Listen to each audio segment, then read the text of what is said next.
Le droit des populations à un environnement sain, propre et durable reste l'une des priorités du gouvernement. À cet effet, depuis plus d'une décennie, l'État a consenti des investissements colossaux en matière d'assainissement et de salubrité afin de garantir un cadre de vie propre et sain aux populations.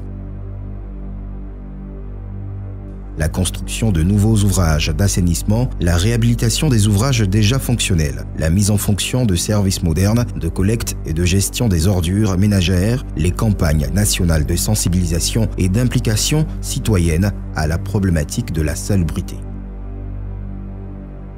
Malgré tous ces investissements financiers et humains, des ouvrages d'assainissement et de salubrité subissent la pression des actions de l'homme.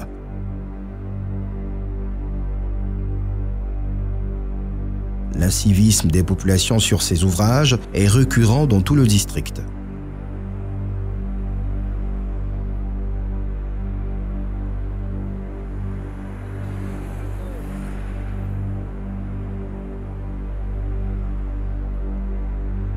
Abobo, Adjami, Atekoubé, Cocody, Yopougon, Port-Boué, Koumassi, Marcory et Trècheville.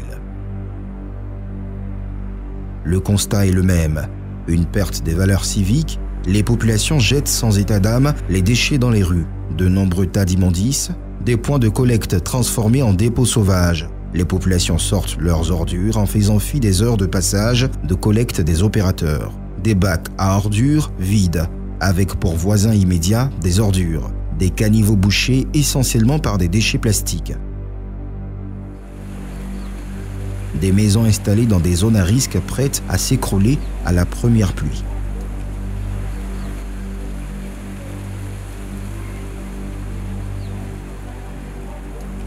Des commerces installés de façon anarchique et illégale sur les ouvrages d'assainissement, causant leur dysfonctionnement et menaçant gravement la vie des populations. Des ménages et des commerces connectent directement leurs eaux usées aux ouvrages d'assainissement conçus pour drainer les eaux pluviales vers la lagune. Un décor peu reluisant qu'affichent nos communes. Les canaux d'évacuation d'eau, communément appelés les caniveaux, sont devenus des dépotoirs de toutes sortes de déchets solides, ménagers et assimilés à Abidjan, capitale économique de la Côte d'Ivoire.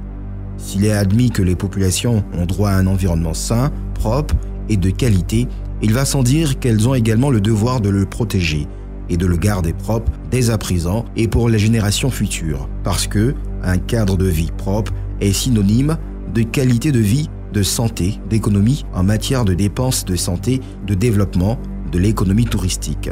Après avoir parcouru les 10 communes d'Abidjan et banlieue, force est de constater que les sites insalubres deviennent de plus en plus nombreux, ce qui montre qu'il existe un vrai problème de civisme des populations vis-à-vis du bien public et commun. Pour éviter que ce phénomène ne prenne de l'ampleur et pour arriver à le contenir et à le réduire considérablement, le ministère de l'Assainissement et de la Salubrité, dont la mission est d'améliorer le cadre de vie des populations, entend trouver avec l'implication des populations des solutions idoines et durables pour résoudre ce problème d'ordre public.